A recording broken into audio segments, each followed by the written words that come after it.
Voiture aujourd'hui, appartement demain. Comment les autorités de sécurité et les législateurs étendent progressivement leur pouvoir et pourquoi nous devons y prêter une attention particulière maintenant? Cela commence par une clé de voiture. Une petite proposition technique, présentée par un ministre de la Justice lors d'une conférence spécialisée, bien fondée et soigneusement formulée en termes juridiques. Et pourtant, si vous regardez attentivement, vous reconnaîtrez dans cette proposition la structure d'un phénomène plus vaste. Les autorités chargées de la sécurité et les législateurs étendent progressivement leur pouvoir pas d'un seul coup, mais par centaines de petites étapes. La deuxième clé est ce qu'elle signifie réellement. En novembre 2024, le ministre de la Justice du Bade-Wurtemberg, CDU, s'est présenté devant la 95e conférence des ministres de la Justice à Berlin. Votre préoccupation, les constructeurs automobiles devraient être légalement tenus de fournir aux autorités chargées de l'application des lois des doubles de clés ou de codes d'accès aux véhicules des suspects, sur demande. La décision de la conférence était claire, 34 résolutions ont été adoptées, dont l'une stipule que le ministère fédéral de la Justice doit élaborer un projet de loi correspondant. Le contexte semble compréhensible, les systèmes modernes de sécurité des véhicules font qu'il est de plus en plus difficile pour les enquêteurs de pénétrer inaperçus dans les véhicules des suspects. Les microphones d'écoute ne peuvent pas être installés si vous ne pouvez pas entrer. La logique derrière cela est techniquement convaincante, ce qui fonctionnait hier avec un crochetage échoue aujourd'hui à cause de l'électronique cryptée du véhicule. Mais s'agit-il vraiment d'un simple problème technique ou est-ce le point de départ d'un changement de système en matière de droits fondamentaux? Les parties centrales de la motion sur laquelle se base la conférence des ministres de la Justice se lisent comme suit, en ce qui concerne la nécessité de poursuites pénales efficaces, la mise en œuvre de mesures légalement autorisées ne doit pas échouer en raison de circonstances factuelles. Cette phrase semble évidente. Mais ce n'est pas lui. Parce qu'il contient un renversement silencieux, ce ne sont pas les méthodes de poursuite pénale qui doivent s'adapter aux limites de l'état de droit mais le droit doit s'adapter aux méthodes. Jusqu'à présent, comme le rapporte le Legal Tribune Online, il n'existe aucune base juridique obligeant les constructeurs automobiles à fournir une assistance. Cet écart devrait désormais être comblé. C'est légitime. Mais la question est, dans quel cadre juridique, avec quel mécanisme de protection et surtout, avec quel précédent? Ce qui est prévu exactement. Qui? Tous les constructeurs automobiles. Quoi? Délivrance de duplicata de clés ou de codes d'accès numérique sur demande officielle. Objectif: introduction secrète de la technologie des écoutes téléphoniques conformément aux articles 100C, 100F et 100H du Code de procédure pénale. Décision judiciaire à la demande du ministère public. Statut: le ministère fédéral de la Justice devrait élaborer une proposition de réglementation, aucune loi n'a encore été adoptée. Une ordonnance du tribunal, cela ressemble à un contrôle. Et formellement, c'est le cas. Mais l'expérience avec d'autres instruments montre qu'en pratique, les ordonnances judiciaires sont rarement refusées lorsque les procureurs le demandent. L'effet du contrôle dépend de la culture d'application de la loi, et pas seulement du texte de la loi. Le cheval de Troie d'État: entrée numérique dans la maison. La clé de rechange pour les voitures n'est que le point le plus visible et le plus tangible d'un développement bien plus vaste. Depuis des années, les autorités chargées de la sécurité et les législateurs étendent progressivement leur pouvoir. Dans l'espace numérique, le débat est déjà plus large et les interventions plus approfondies. Depuis 2017, les forces de l'ordre allemandes sont autorisées à utiliser des chevaux de Troie d'État, des logiciels secrètement installés sur les smartphones ou les ordinateurs pour intercepter les communications avant qu'elles ne soient cryptées. Il s'agit de la surveillance des télécommunications sources. La recherche en ligne va encore plus loin, l'intégralité du disque dur ou l'ensemble de l'appareil avec toutes les données stockées peuvent être recherchées, pas seulement la communication en cours. Les recherches en ligne fournissent un aperçu approfondi des connaissances et des sentiments d'une personne. Cela rend l'utilisation de chevaux de Troie dans un état de droit extrêmement sensible. Société pour les droits civiques. En juin 2025, la Cour constitutionnelle fédérale a fixé des limites claires dans son arrêt, Trojan 2. Le tribunal a déclaré inconstitutionnel des éléments clés de la surveillance des télécommunications de la source. C'est un signal important. Mais c'est aussi une réaction à des faits déjà établis, le tribunal limite ce que le législateur avait élargi auparavant. Un projet du ministère fédéral de l'Intérieur de 2024 montre à quel point certains projets émanant des services de sécurité vont désormais jusqu'au bout. À l'avenir, les fonctionnaires devraient être autorisés à pénétrer secrètement par effraction dans les appartements et à fouiller les locaux en secret, comme mesure d'accompagnement de la recherche en ligne. Le titre de cet article n'est pas une métaphore, le mot « appartement de demain » est pris au sens littéral. Si l'État a le droit de pénétrer physiquement dans les maisons sans se faire remarquer afin d'infiltrer les appareils, en quoi est-ce conceptuellement différent d'une perquisition sans ordonnance du tribunal? La Société des droits civiques évoque un autre problème souvent négligé: pour introduire clandestinement des chevaux de Troie, les autorités sont autorisées à exploiter des failles de sécurité dans les logiciels et le matériel, encore inconnus des fabricants. Cela incite à constituer un arsenal de failles de sécurité, qui peuvent également être utilisées à mauvais escient par les criminels. L'État, censé protéger ses citoyens, affaiblit structurellement la sécurité informatique de chacun. Contrôle du chat l'Europe comme modèle.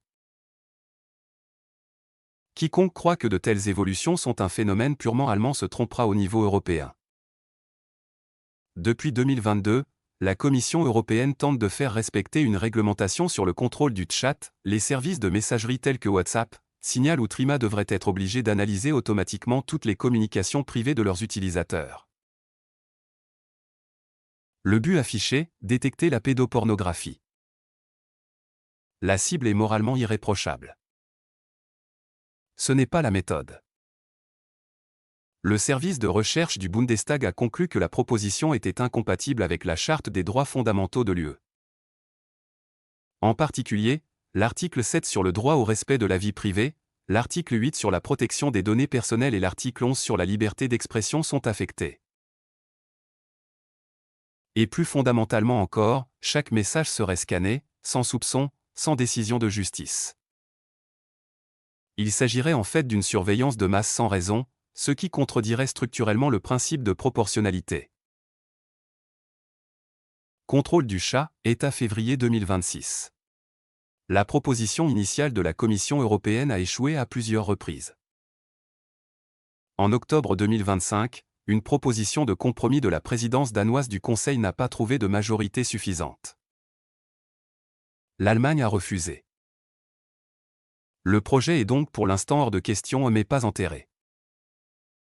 Il pourrait revenir sous une forme modifiée, sous de nouvelles présidences du Conseil.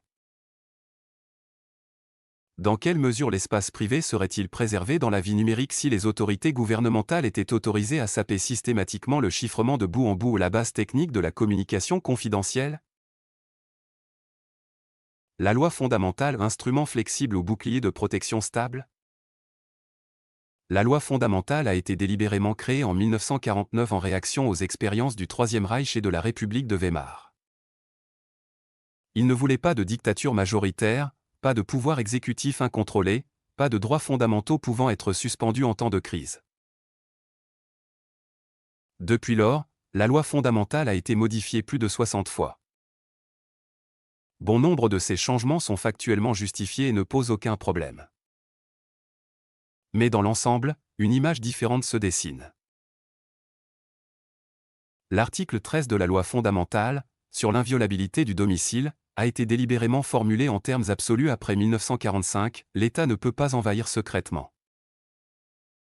Ce principe est aujourd'hui sous pression, non pas parce qu'il a été formellement modifié, mais parce que le droit de la sécurité trouve de nouveaux moyens de le contourner. L'accès en ligne à un appareil dans l'appartement n'entre techniquement pas dans l'appartement. C'est ainsi que cela est traité légalement. En fait, cela ne fait aucune différence.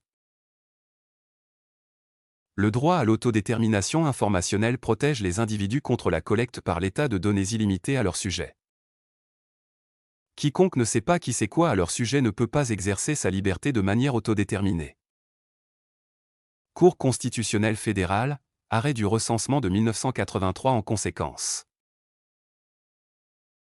La Cour constitutionnelle fédérale joue un double rôle remarquable, elle est à la fois une autorité protectrice et un moteur de nouveaux développements juridiques. Le « droit fondamental informatique », créé par la Cour en 2008 le droit fondamental de garantir la confidentialité et l'intégrité des systèmes informatiques en est un exemple. La question est de savoir si la rapidité du développement technique ne dépassera pas définitivement la formation juridique. Tactique du salami ou nécessité de sécurité? La vraie question. À ce stade, la précision est requise. Cet article ne prétend pas que les autorités allemandes souhaitent violer systématiquement les droits fondamentaux. De telles hypothèses seraient fausses et obscurciraient les vraies questions. La vraie question est la suivante, la somme des extensions individuelles et justifiables des pouvoirs d'intervention de l'État est-elle elle-même justifiable? Et qui veille sur cette somme? La tendance des 2 dernières décennies est claire. 2001, loi de sécurité de grande envergure suite aux attentats du 11 septembre. 2015-16, nouvelles extensions suite aux attentats terroristes à Paris et à Bruxelles. 2017, chevaux de droit d'État dans le cadre de la procédure pénale. 2024, discussion sur les droits d'accès aux appartements et les clés de rechange pour les voitures. 2025, la loi nationale sur les chevaux de Troie est partiellement annulée par la Cour constitutionnelle fédérale où le législateur doit apporter des améliorations. Une restriction judiciaire est-elle toujours suivie d'un nouvel élargissement législatif, simplement formulé de manière plus précise, mais avec un résultat tout aussi ambitieux? Et s'agirait-il d'un processus démocratique normal ou d'un outil structurel qui ne tourne que dans une seule direction? Les possibilités techniques ne sont pas un facteur neutre. Le fait que les voitures puissent désormais être verrouillées numériquement et que les communications soient cryptées en permanence ne crée pas seulement des problèmes techniques pour les enquêteurs, mais crée également de nouveaux désirs. Tout ce qui est techniquement possible devient tôt ou tard un objet d'intérêt réglementaire. L'Europe comme levier aux pertes de souveraineté par la porte dérobée? Le contrôle de Tchad de l'UE est l'exemple le plus connu, mais pas le seul. La loi sur les services numériques, la loi sur l'IA, le DSGVO, le règlement e-évidence créent tous des réglementations européennes que les parlements nationaux ne peuvent plus contrôler pleinement. C'est d'abord démocratiquement légitime, la République fédérale a transféré ses compétences par contrat. Le Bundestag a approuvé. À cet égard, parler d'une simple perte de souveraineté est exagéré. Mais, lorsque des décisions importantes concernant les droits civiques sont prises dans le cadre de négociations en trilogue entre la Commission européenne, le Conseil et le Parlement en négociation à peine visibles publiquement qui représentent alors réellement les citoyens? L'échec du contrôle des chats en 2024 et 2025 montre que le système fonctionne, la société civile, la résistance parlementaire et la pression publique ont fonctionné. C'est encourageant. Mais cela montre également combien d'énergie est nécessaire pour arrêter un seul projet. Le rôle des tribunaux gardiens ou co-créateurs? La Cour constitutionnelle fédérale est considérée au niveau international comme l'une des cours constitutionnelles les plus puissantes au monde. À juste titre. Il a restreint le cheval de Troie d'État. Il a annulé la conservation des données. Il a développé et renforcé le droit à l'autodétermination informationnelle. Mais les tribunaux ont des limites. Ils jugent de manière réactive, les plaintes ne peuvent être déposées qu'une fois qu'une loi est en vigueur. Ils jugent de manière sélective, sur des normes concrètes et non sur l'architecture politique globale. Et ils jugent avec retard, l'arrêt Trojan 2, de juin 2025 portait sur des lois de 2017. 8 ans. L'instrument a été utilisé pendant cette période. Pendant ce temps, une infrastructure administrative pour le cheval de Troie d'État a été créée. Pendant cette période, des termes tels que « surveillance des télécommunications sources » et « recherche en ligne » sont devenus monnaie courante dans la vie juridique quotidienne. La liberté disparaît rarement avec fracas. C'est géré. Profondeur de champ historique ou pourquoi la comparaison avec 1933 est fausse. À ce stade, une erreur possible doit être identifiée, le réflexe de comparer le présent aux extrêmes historiques. La République fédérale n'est pas un système autoritaire. Vos institutions fonctionnent. Les tribunaux sont indépendants. La presse est libre, même si les journalistes sont payés par le gouvernement. Tout cela est vrai. Mais ce qui est également vrai, c'est que la presse est majoritairement fidèle à l'État et ne le surveille plus. Mais motivée par l'idéologie et l'attitude. La question intellectuellement honnête n'est pas de savoir si nous sommes déjà dans un état de surveillance. La question est de savoir quelles sont les exigences structurelles et les infrastructures techniques que nous construisons actuellement, et quelles utilisations possibles elles offriront dans 10 ou 20 ans, dans des circonstances que nous ne pouvons pas prévoir aujourd'hui. La préoccupation constitutionnelle sous-jacente est la suivante: une fois que l'infrastructure technologique nécessaire à une surveillance généralisée existera, à quelle vitesse un futur gouvernement pourrait-il, dans des circonstances politiques différentes, utiliser cette infrastructure d'une manière que ses créateurs d'origine n'avaient pas prévue? Ou qu'est-ce que les créateurs envisagent de faire à l'avenir? Ce n'est pas une théorie du complot. C'est la question fondamentale de tout dogme constitutionnel sérieux: les institutions doivent être construites de telle manière qu'elles puissent résister aux mauvais acteurs. Ce qui est en jeu et ce qui ne l'est pas. Ce qui n'est pas en jeu, la démocratie directe, la liberté d'expression, le droit d'opposition, l'indépendance de la justice. Tout cela est assorti de mise en garde. Celui qui dit le contrairement. Cependant, il y a aussi des critiques qui voient et jugent la situation de manière complètement différente. Ce qui est en jeu, la certitude que le privé reste privé. La certitude que les mesures techniques de sécurité profitent aux citoyens et ne deviennent pas des instruments de surveillance potentiels. Et le pouvoir démocratique du Parlement dans un monde où la réglementation technique devient de plus en plus complexe et donc moins accessible au contrôle délibératif. Voiture aujourd'hui, appartement demain. La question de cet article n'est pas rhétorique. La clé de rechange pour les voitures est un petit exemple concret, mais elle représente une méthode, la normalisation administrative des pouvoirs de contrôle qui aurait été impensable il y a une génération. Chaque mesure est justifiée par un objectif légitime: lutte contre le terrorisme, protection de l'enfance, criminalité organisée. Ces objectifs sont réels. Les menaces sont réelles. Personne ne réclame un État sans défense. Mais la démocratie ne dépend pas seulement de son efficacité.